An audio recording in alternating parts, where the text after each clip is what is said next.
Policie, otevřete, jste zatčen za válečné zločiny proti gastronomii. Ahoj všichni, já jsem Viktor. Připadá vám to jako nesmysl? Tak to byste měli zbystřit. Dneska se budeme bavit o navrhovaném zákoně Evropské unie, přezdívaném Chat Control.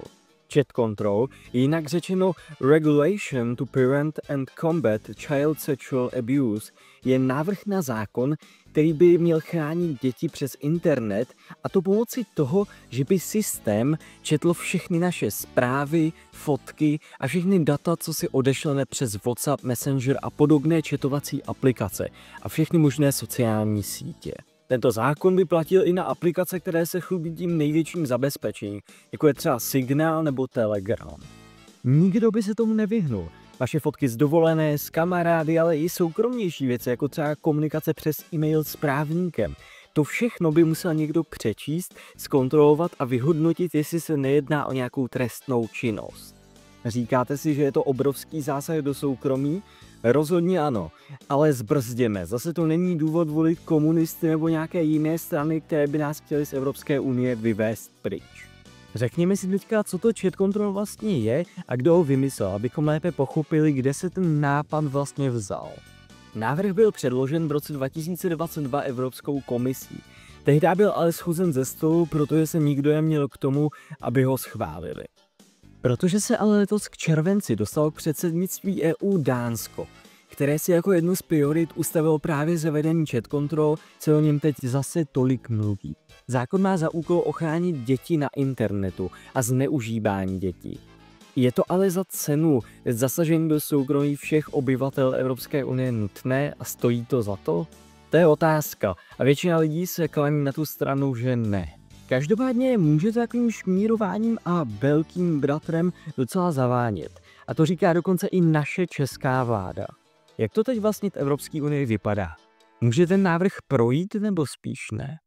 Na internetu dohledáte, že ze všech členských států EU je 15 pro, 4 proti a 8 nerozhodnutých. Na seznam těch států proti se jako poslední přidala Česká republika, tedy my, kteří jsme tento návrh hrubě odmítli. Říkáte si ale, že při pohledu na počet států, které jsou proto, nejspíš projde, že ano? Ale nezoufejte. Tato čísla vychází pouze z vyjádření obecných diplomací a vlád různých zemí a neznamená to, že jejich europoslanci jsou většinově pro. A samozřejmě záleží na tom, jak budou finálně hlasovat europoslanci, které si my volíme, naposledy minulý rok. Každopádně vzhledem k tomu, že tolik států se vyjádřilo pro, tak na hlasování o konečném schválení Chat Control nejspíš dojde a bude to 14. října tohoto roku. Jak jsem ale říkal, hlasovali by v něm jednotliví europoslanci a ti jsou vesměs proti. Můžete si to ověřit třeba na webu Fight Chat Control, který nabízí kompletní seznam zemí a europoslanců a u každého je napsáno, jestli je pro nebo proti a jak bude hlasovat. Můžete také dohledat, že u zemí, které jsou pro, je většina poslanců proti. Důležité bude v tomto případě hlavně Německo, které je velkým státem, ale nezoufejte. Zatím se nachází v seznamu nerozhodnutých zemí a většina jeho již rozhodnutých europoslanců je proti. A myslím si, že to budou i ti další, pokud uvidí, že třeba v Česku jsme to takhle odmítli.